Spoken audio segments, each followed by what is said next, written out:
This is Dan Dix here, reporting for Press for Truth, coming at you in, I don't really know, we're in the middle of nowhere, but it doesn't matter, we're in the middle of somewhere beautiful.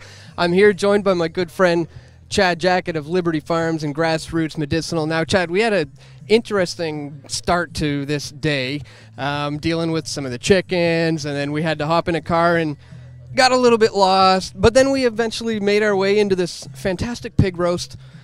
And now we're here checking it out. And since I have you here, I want to get your thoughts, first of all, on this cryptocurrency movement, but this Potcoin in particular. We'll get into that. But first, give us your thoughts on like some of the latest going on right now with the legalization of cannabis in Canada. A lot of people around the world are hearing that Canadians are going to be legalizing cannabis, but it seems to be taking a long time.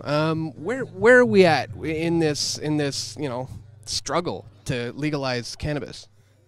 Well, it doesn't seem like we've gotten too far in the last little while, to be honest with you. It's like we take two steps forward and 3 steps backwards.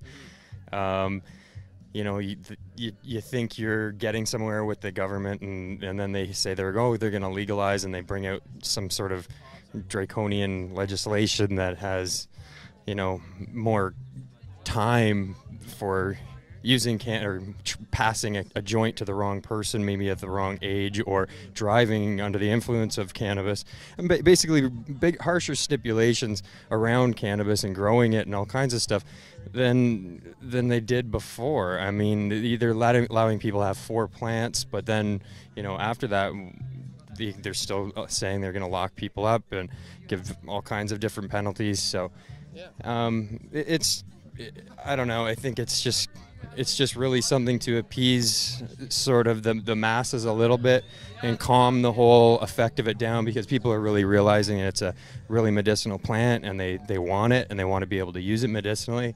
And I think the government's just saying, well, oh, here you go to, you know, the average person out there just being, you have 4 plants and it's legal now for them to all be like, what are you guys all fighting for? We have our plants and this and that, but they don't really realize there's more to it. And you know, you should be able to use as much as you really need. You should be able to grow as much as you need.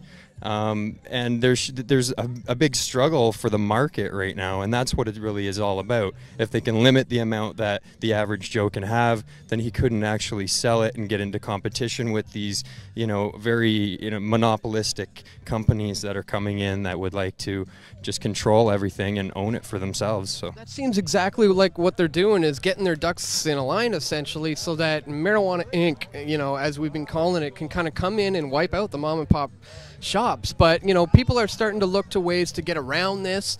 You guys, you know, have the coalition. Tell us about, you know, what that seeks to do. If people would just, you know, realize that if you join in together on this, there's a chance to battle the government who wants to take this away. Well, it's the Cannabis Growers of Canada. It's just an organization that we put together to be a vehicle for the people, for the fight, you know, for lobbying.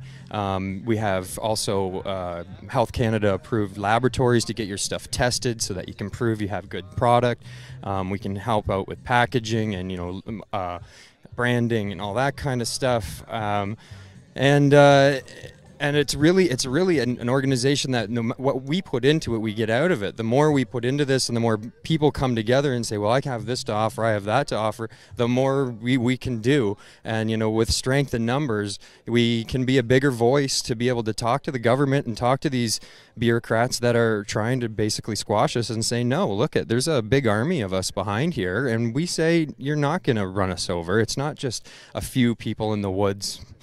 Like, you know, like we all really are on our own, and you know, so and just coming for and trying to come for us one by one. It's a bunch of people that have each other's backs, is what the Cannabis Growers of Canada is really supposed to be about. Well, that's fantastic. That's what people need in this fight moving forward. And not only that, people are taking this blockchain technology to the cannabis community, and somebody has launched something called Potcoin. And as I believe last time I looked, its current market cap is trading at around, there's $26 million in circulation, I believe. They trade around $600,000 worth every 24 hours. So this is a real legit cryptocurrency, new cryptocurrency coin. So yeah, what are your thoughts on that? I mean, the cannabis community using cryptocurrencies to get around some of the problems they have to deal with today with the government?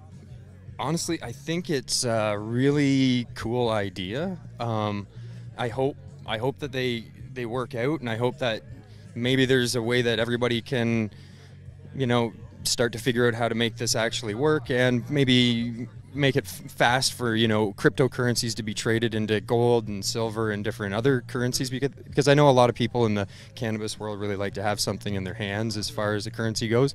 Not that they wouldn't like to use that for a transaction, to be away from central banking and the banksters that are out there that want to control us all and put us all at war with one another, and all the terrible things that they're trying to do to us, right? So well, that's just it. I mean, we know that they can try to silence the mom and pops and shut people down, but what if the bank accounts are in our heads, with a memorized key, secured in the blockchain? So I think it's great. I think it's an awesome idea. I think that I have to look into the whole Potcoin thing a little bit more. I don't know exactly what's going on with it. I think the Bitcoin thing is good. I'm learning a lot about it from you and other people as well online, but especially from you. More hands-on, you can help me with this stuff. I'm not the techiest guy around, but and some of the cannabis community isn't. Some of them are. Don't get me wrong. We like to just a lot of people are very much like to try to keep away from all the technology as much as we can, to try not to get too wrapped up in it, I guess is what it is. For sure. But at this point in the stage in the game, it can be used to empower you and your community. Maybe you should even think about like a Jackett coin or something like that, a Liberty Farms coin, a Liberty coin. That sounds great. Liberty coin is awesome. You have to be careful with that one. Somebody apparently made something called the Liberty Dollar, and they were silver, and he got arrested, and he spent a lot of time in jail because it was called a dollar. I think that's where he went wrong, is he called it a dollar.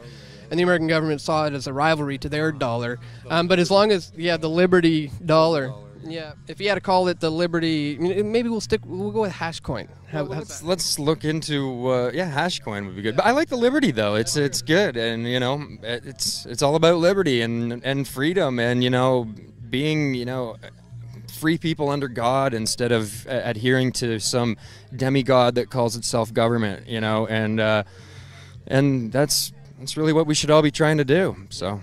Amen, brother. We've always said it, and I'll say it again. Cannabis is the gateway to liberty, and in a nutshell, I mean that's where it's at, right? And Liberty Farms. Liberty Farms. And grassroots medicinal. Check out the links, guys, in the description to learn more from Chad.